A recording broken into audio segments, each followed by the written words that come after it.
purpose of this video is a do-it-yourself service. Maintenance is very important, and as wonderful as mechanics are, their time and labour are becoming very costly, so if you're on a limited budget, then it helps to be able to do some of this stuff yourself. This is our Land Rover Discovery 2. This is our American replacement for the Defender we left back in Australia, and although not as rustic, it is in fact quite a good vehicle. Now, the good news is they can be picked up second-hand in quite good condition, relatively cheap. And then for a few extra grand, you can add things like roof racks and bull bars and winches to add to its appearance. For appearances are very important. Heavens forbid we actually need to use any of this stuff. So we recently took this vehicle for a test drive into Death Valley, and we broke down right in the middle of it. Like, in the middle.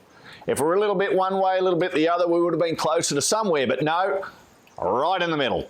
And that's how we know that we've got a genuine Land Rover and not some cheap Chinese knockoff.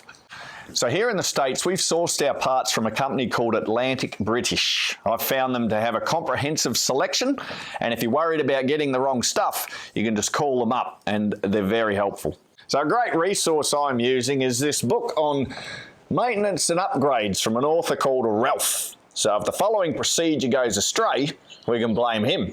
Now, incidentally, if I do blow up this truck, we won't be posting this video on YouTube. Like hell we won't. Now remember, this is a basic video for mechanically inept characters such as myself. Now, if you're laughing at me for using a book and you know what you're doing, then this probably isn't the video for you. So this wagon is a petrol V8. Oh, hang on. So this wagon is a petrol V8. Parts we'll be needing are 8 spark plugs, an air filter, an oil filter, and oil. The normal specs for these engines is 15 weight by 40 mineral oil, not the synthetic stuff. As this motor has 150,000 miles on the clock, we're going to go for something a little heavier, which is the 20 by 50 weight, designed for older engines, and we're going to put that in there. The first thing we're going to do is drain the old oil out of the sump. I'm using a 15mm spanner, and hopefully this drip tray is big enough, because that'll be a disaster. And here we go. Screwing. The engine's slightly warm, just to facilitate a lower viscosity. Oh, and there we go. I'm also checking the top of the drain plug screw just to make sure there's no debris and stuff like that. Maybe a little bit's probably not too bad, but big chunks of metal you're gonna need to upgrade from this video.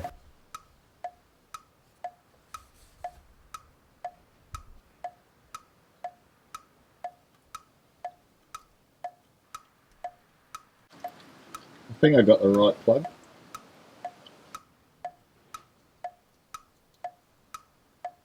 So the next step is, once the oil's all drained out, is to put the plug back in, because you don't want to forget to do that. That would be very bad. And then crimp it up.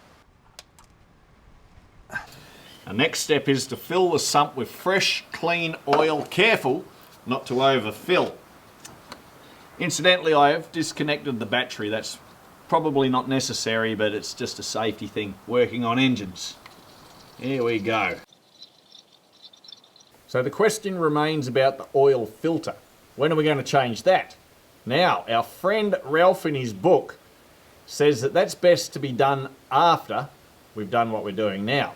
And his reasoning is, if you drain all the oil, then the stuff in the pump and the oil pickup also gets emptied out. His claim is that when you finally fire your engine up again, the pump doesn't prime and you just don't have any oil pressure, which is not good. So his recommendation is fill up this, take your filter off, and then fill the filter, which is not an easy feat. It's going to be a messy job, but we're going to follow his advice on this one. So while you're filling, keep an eye on the dipstick. As I said, you don't want to overfill it. We've put in 5 quarts so far. It's getting close to full, but we still haven't drained out the filter system yet, so it's going to require more. But that's good for now. Let's get this filter off. So this is the oil filter up at the front of the engine, and if you're lucky, with a bit of force, it'll come off with your bare hands. Otherwise, you might need one of those little contraption tools.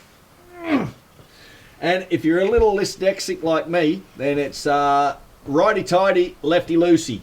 And, oh, and she's moving. Now, you can choose either to put the oil pan underneath to catch all the oil, or just let it dribble all over your shirt.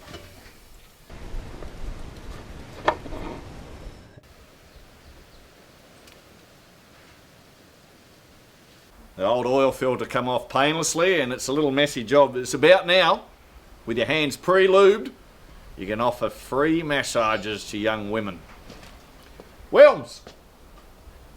This next stage, we're going to try to fill the filter with oil. Now this happens very slowly, and it's a potentially messy job. So, away we go. Okay, that actually was quite deceptive. That took a lot. On top of this filter is a rubber seal, and the final touches of that is we're just going to put a thin layer of oil around it to help with its sealing. And this is where the fun begins. Put this on and not get oil everywhere.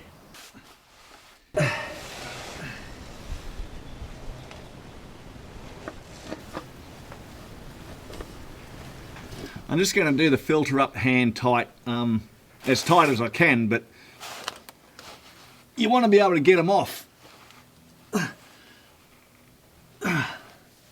Alright, that seems good. And once we do start the engine up, not a bad idea for us novices just to make sure that we've got a good connection on that filter and it's not just spraying oil everywhere, because that's not a good look.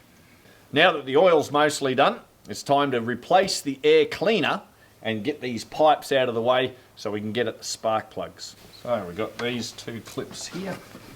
Nice hard to get to. Two on the neck. And once those 4 clips are off, this will break apart, that will lift up, and we have access to the air filter, which is this.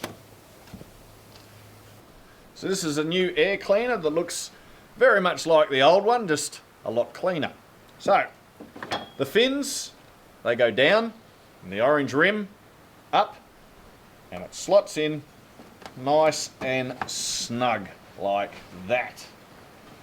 So we're going to undo this hose clamp, and once we have that done, then we can pull this off, and those pipes can then be moved aside, and we have access, albeit still limited, to the spark plugs. I do confess to having a little trouble getting the leads off the spark plug, so I managed to find this funny little tool that looks like a screwdriver with a hook at the end, and what I've been doing is getting in over the lip of the plug of the lead and then pulling it back like this, and I've been having some success that way. Okay, I've got a long socket. It's a 17mm, 1/4 inch, and I'm going to use that to extract this particular spark plug. I cannot guarantee that I'll have access to all of them. It looks a bit tight. Jeez, that is very tight. I hope that's not cross-threaded. Where's that torch? What horrors are we going to find in here?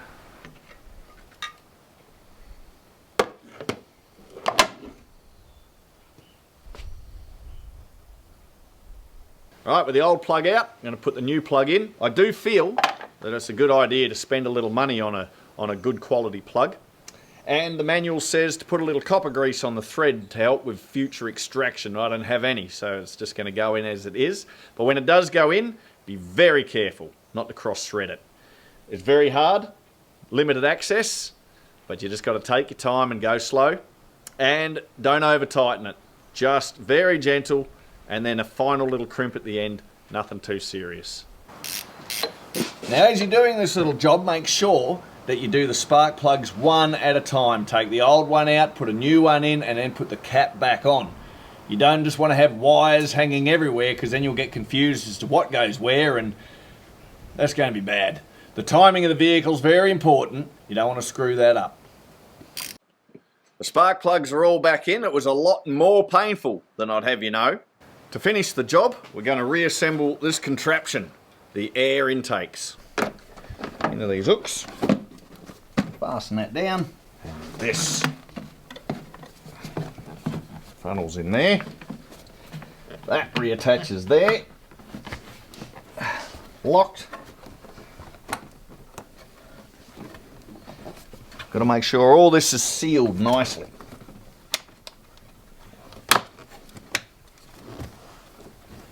On these hose clamps, it's advisable to use a socket or a wrench over a screwdriver to avoid damaging the nut.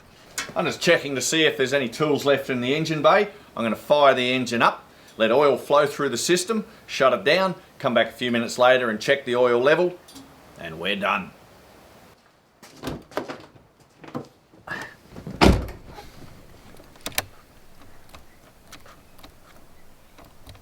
Wilms, there's nothing happening.